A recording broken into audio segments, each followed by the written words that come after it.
Hello friends, again welcome back to my YouTube channel Artoons. मैं नीति। आज मैं आप लोगों को पढ़ाऊंगी इंडियन इकोनॉमिक डेवलपमेंट का चैप्टर 2, जिसका नाम है 5 year plans in India, goals and achievements. Okay, तो जिन्होंने अभी तक इंडियन इकोनॉमिक डेवलपमेंट का चैप्टर फर्स्ट नहीं देखा है, वो लोग मेरे चैनल पे जाके वो चैप्टर फर्स्ट की वीडियोज़ देख सकते हैं। तो बाकियों के लिए मैं ये चैप्टर 2 स्टार्ट करती हूँ, जिसका नाम है 5 year plans in India, goals and achievements.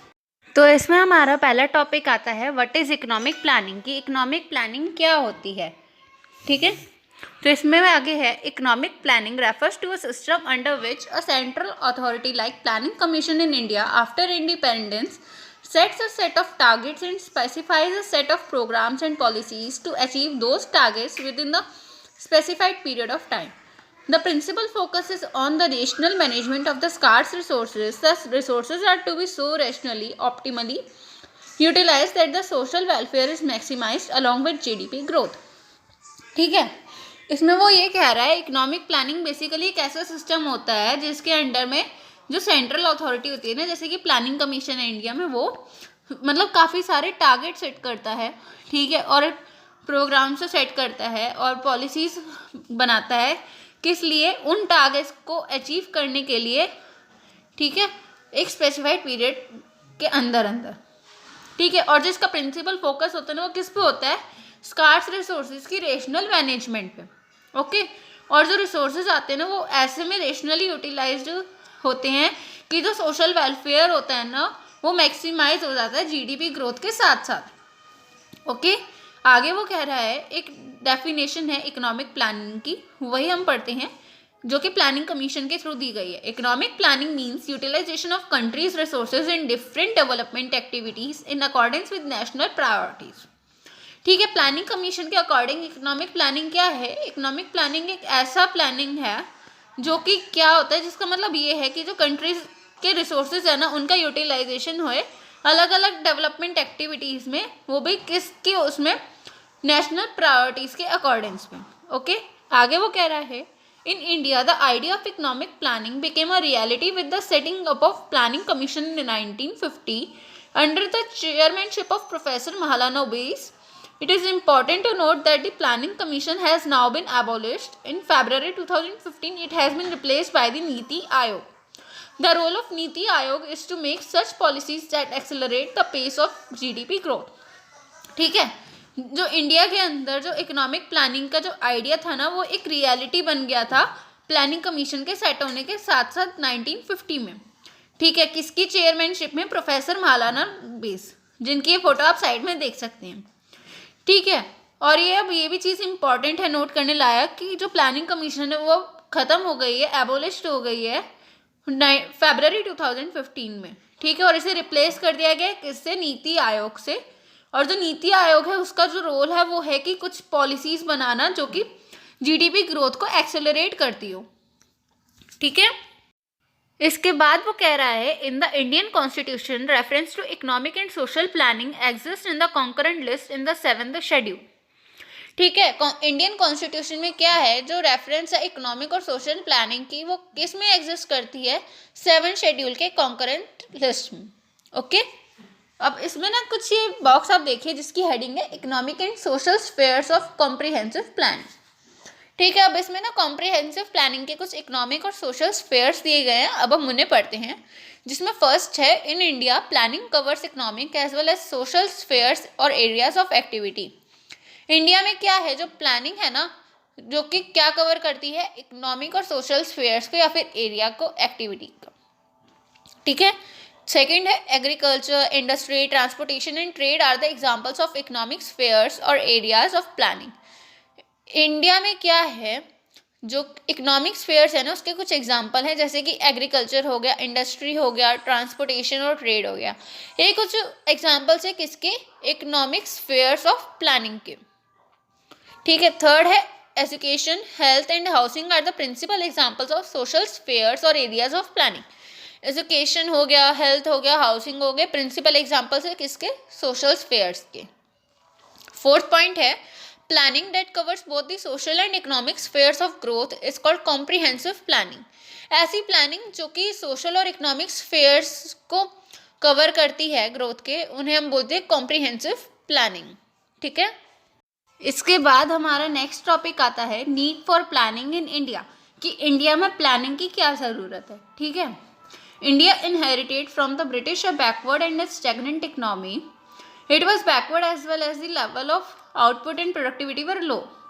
And it was stagnant as the GDP growth was steady, extremely low. Such an economy could not be left to the market forces of supply and demand to trace its path of growth and development. It needed a big push of investment supported by the government. Hence the resource to economic planning. ठीक है। इसमें वो ये कह रहा है जो India है वो किस वजह से वो इनहेरिटेड है, किस लिए, ब्रिटिशर्स के, उसमें एक बैकवर्ड और एक स्टैग्नेंट इकोनॉमी।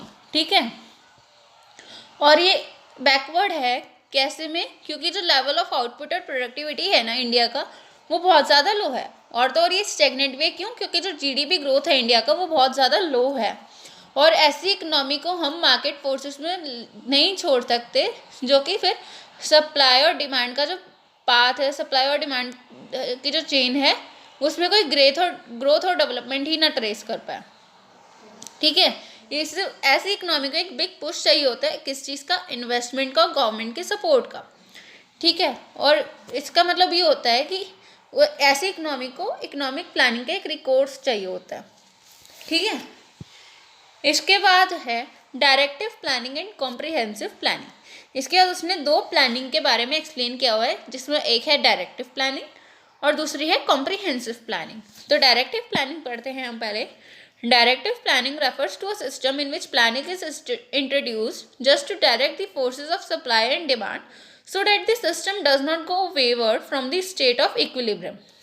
डायरेक्टिव प्लानिंग एक ऐसा सिस्टम होता है जिसके अंदर जो प्लानिंग होती है ना वो इंट्रोड्यूस की जाती है सिर्फ किस लिए, कि जो सप्लाई और डिमांड की जो फोर्सेस होती है ना उन्हें डायरेक्ट करने के लिए, कि जो सिस्टम है ना फिर वो इधर उधर ना जाए स्टेट ऑफ इक्विलिब्रियम के उससे। ठीक है। स्टेट ऑफ इक्विलिब्रियम से कहीं इधर उधर ना जाए वो। ठीक है। और इसमें कुछ 3 पॉइंट्स है वो हम पढ़ते हैं। In such a planning there is no direct participation of the state in the process of growth. मतलब ये है, इन ऐसी प्लानिंग में डायरेक्ट पार्टिसिपेशन नहीं होता स्टेट का ग्रोथ की प्रोसेस में। स्टेट यहाँ पे किससे बोला गया है, गवर्नमेंट को। ठीक है। गवर्नमेंट को यहाँ पे स्टेट बोला गया है। ऐसी प्लानिंग में गवर्नमेंट का कोई डायरेक्ट पार्टिसिपेशन नहीं होता। ठीक है। सेकंड पॉइंट है, it is more like directing the private sector with regard to a set of dos and don'ts so that the national interest does not suffer while individual gains are allowed to be maximized. ठीक है। अब इसमें वो ये कह रहा है, इसमें वो ये है कि ये ज़्यादातर जो प्लानिंग है ना डायरेक्टिव प्लानिंग, ये कुछ ऐसे में है कि जो प्राइवेट सेक्टर है ना उसे डायरेक्ट करना जैसे ऑफिस वगैरह में होता है, प्राइवेट सेक्टर को डायरेक्ट करना किसके रिगार्ड में, काफ़ी सारे कुछ ऐसे इंस्ट्रक्शंस जिसमें डूज और डोंट डूज के बारे में होता है, कि जिससे जो नेशनल इंटरेस्ट है वो ज़्यादा सफ़र ना करे जब इंडिविजुअल गेन्स हो रहा हो, मैक्सिमाइजेशन पे इंडिविजुअल गेन्स। ठीक है। थर्ड पॉइंट है directive planning is pursued in capitalist economies. जो डायरेक्टिव प्लानिंग है ना वो बेसिकली कहाँ पे होती है, कैपिटलिस्ट इकोनॉमी। कैपिटलिस्ट मतलब होता है बिजनेसमैन। ठीक है। इसके बाद है कॉम्प्रिहेंसिव प्लानिंग। कॉम्प्रिहेंसिव प्लानिंग का मतलब ये होता है, on the other hand refers to a system in which a government herself participates in the process of growth and development. Comprehensive planning basically वो प्लानिंग होती है जिसके अंदर ना गवर्नमेंट का पार्टिसिपेशन होता है ग्रोथ की और डेवलपमेंट की प्रोसेस में। ठीक है। अब आप इस चीज़ से पता लगा लीजिएगा, ये चीज़ आप माइंड में रख लीजिएगा, डायरेक्टिव प्लानिंग में गवर्नमेंट का पार्टिसिपेशन नहीं होता है और कॉम्प्रिहेंसिव प्लानिंग में गवर्नमेंट का पार्टिसिपेशन होता है। ओके। अब यहाँ पे भी कुछ पॉइंट्स हैं, 3 पॉइंट्स गिवन है, जिसमें पहला है comprehensive planning is pursued in socialist economies as well as mixed economies. जो कॉम्प्रिहेंसिव प्लानिंग होती है ना वो बेसिकली सोशलिस्ट इकोनॉमीज और मिक्स्ड इकोनॉमीज में होती है। ठीक है। और जो डायरेक्टिव प्लानिंग होती है वो किस में होती है, कैपिटलिस्ट इकोनॉमीज में। ओके। अब इसमें सेकंड पॉइंट है, in case of mixed economies like India both private and public sectors coexist as agents of growth. अब जो मिक्स्ड इकोनॉमीज का केस होता है जैसे कि इंडिया में है, उसके अंदर ना प्राइवेट कंपनीज और जो पब्लिक कंपनीज होती हैं ना, यानी कि प्राइवेट सेक्टर और पब्लिक सेक्टर वो दोनों ही ग्रोथ के एजेंट्स होते हैं। ठीक है। इसके बाद थर्ड पॉइंट है, while individual gains are allowed to be maximised as under capitalism, social gains और collective gains are fostered through direct participation of the state as under socialism. अब जो इंडिविजुअल गेन्स होते हैं ना, उन्हें अलाउ होता है मैक्सिमाइज होने के लिए, बढ़ते रहने के लिए, किसके अंडर में, कैपिटलिज्म, ठीक है। और जो सोशल गेन्स होते हैं वो फोस्टर्ड होते हैं डायरेक्ट पार्टिसिपेशन के, उसमें किसका डायरेक्ट पार्टिसिपेशन, गवर्नमेंट का सोशलिज्म के अंदर, ठीक है। अब इसके बाद हमारा नेक्स्ट टॉपिक है types of economics, capitalist, socialist and mix economics. मतलब हमारी इकोनॉमी के इसमें टाइप्स के बारे में बताया गया। इकोनॉमी के बेसिकली 3 टाइप होते हैं, कैपिटलिस्ट इकोनॉमी, सोशल इकोनॉमी और मिक्स इकोनॉमी। कैपिटलिस्ट इकोनॉमी वो होती है जिसके अंदर गवर्नमेंट का पार्टिसिपेशन नहीं होता। सोशलिस्ट और मिक्स इकोनॉमी वो होती है जिसके अंदर गवर्नमेंट का पार्टिसिपेशन होता है, ठीक है। तो इसे हम पढ़ते हैं। Let us understand the concepts of capitalist, socialist and mix economics. This will help us in having comprehensive view of the goals and objectives of planning discussed in the next sections of this chapter. इसमें first one है capitalist economy. A capitalist economy is defined as the one in which means of production are owned by the individuals and the individuals are free to take their economic decisions as guided by the principle of profit maximization. Capitalist economy basically एक वो economy होती है जिसके अंदर ना जो means of production होती है वो एक इंडिविजुअल के थ्रू ओन की गई होती है, और जिसमें जो इंडिविजुअल होता है ना, यानी कि जो प्रोप्राइटर होता है, बिजनेसमैन होता है, वो फ्री होता है इकोनॉमिक डिसीजंस लेने के लिए, जैसा कि प्रॉफिट मैक्सिमाइजेशन के प्रिंसिपल में गाइड किया गया। क्योंकि इसमें किसी भी बाहर वाले पर्सन का कोई रोल नहीं होता, किसी भी बाहर वाले पर्सन का कोई रूल नहीं चलता है। इसमें सिर्फ जो इंडिविजुअल है जिसने बिजनेस ओन किया हुआ है उसी का रूल चलता है। इसमें कोई गवर्नमेंट का रोल नहीं होता, ठीक है। इसी वजह से इसे क्या बोला जाता है, कैपिटलिस्ट इकोनॉमी। अब इसके कुछ फीचर्स हैं। The salient features of a capitalist economy are as under. First one is there is a private ownership of the means of production. Second one, means of production are used in a manner such that the profits are maximized. Third one is the role of government is largely confined to the maintenance of law and order and defense of the country.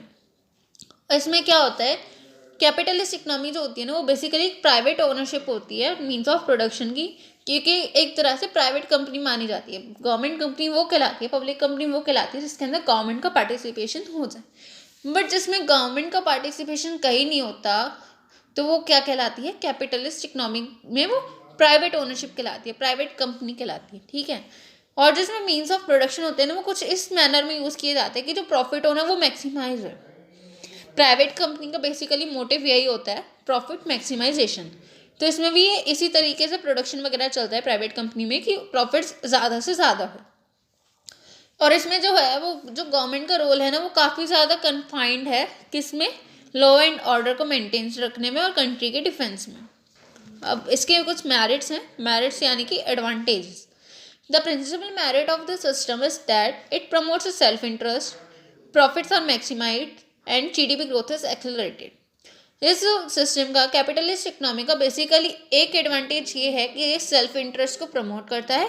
इसके अंदर आप suppose करें कोई एक businessman है, एक तरह से उसका इंटरेस्ट, सेल्फ इंटरेस्ट जो है उसे प्रमोट किया जा रहा है। किसी का आपका मन हुआ, आपने सोचा मैं ये बिज़नेस करूँगा, मेरे को इस बिज़नेस में इंटरेस्ट है, आपने वो बिज़नेस ऑन किया, उसमें कोई गवर्नमेंट का कोई पार्टिसिपेशन नहीं है, ठीक है, गवर्नमेंट उसमें कुछ नहीं कर सकती है। आपने बस क्या किया, अपना जीएसटी नंबर लिया, इशू करवाया, ठीक है, और आपने अपना बिजनेस स्टार्ट कर दिया। इसमें आपका सेल्फ इंटरेस्ट प्रमोट हुआ, ठीक है। प्रॉफिट मैक्सिमाइजेशन की तरफ आपका गोल होगा। प्राइवेट कंपनीज का बेसिकली गोल यही होता है, प्रॉफिट मैक्सिमाइजेशन।